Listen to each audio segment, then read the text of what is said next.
Well, I heard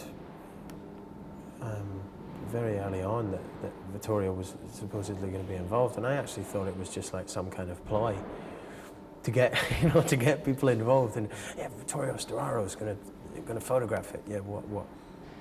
So kind of, what you mean stills? He's not actually going to work the camera, is he? You're going to pay him to come and do stills for a hobby type thing. But lo and behold, arrived here, and there he was. Vittorio Storaro, cinematographer.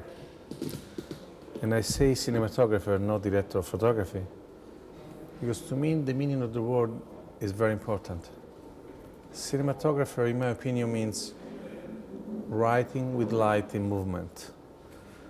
What I'm trying to write with light, I try to write the story of each movie. When we journalists, we start to really seriously talk about the main concept of the picture and how we can visualize this concept in cinematography.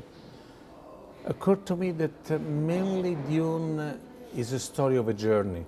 It's a journey not only of the one single human being, the main character, Paul Atreides, but this is the symbol of the journey of every one of us. It's the entire humanity. It's practically a journey of someone they're going across to step by step in learning and in knowing several stages of his own life till reach maturity, till reach balance, and become what everyone is expecting from him. He become a leader. In order to visualize this journey, I thought that maybe the theory that the Greek philosopher a long time ago had in thinking that the entire life was essentially a combination, conflict or harmony between four different parts of nature, four different elements: earth, water, fire, air. I thought that maybe if I can visualize through light and color these four stages, I can have this main character understand any single phase, any single possibility that a human being has till reach the balance, till reach maturity between the combination of all these four. Vittorio, who's been doing the lighting, it's been nice to watch because I've never seen someone so calm on set before. I mean, you can tell that he knows so much of what he's doing that he doesn't really have to prove himself anymore. So he just sort of floats in and out of the scenes and sets up the lights and is, very leisurely. When I found out Vittorio was the cinematographer, it was a bit shocked. It took me a while for it to really sink in because I'm such a big fan of his. I saw a documentary on Under the Sheltering Sky.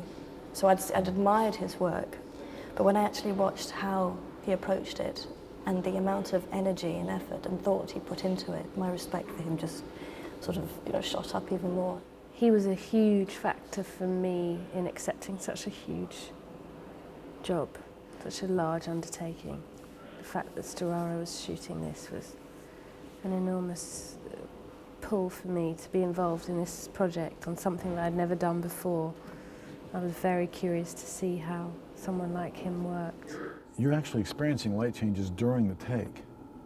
And how he has organized that and shaped that so that he can match when you're coming around for coverage after shooting a moving master with those changes and still be true to a lighting scheme, which not only is diverse and changing throughout individual scenes, but juxtaposed with, in a wonderfully understood way to other scenes where you don't experience that, so that he's not just throwing this wild coloration willy-nilly around the room. The reason I wanted to work with Vittorio was because I've always loved the application of light and color that he uses in all of his films as story elements.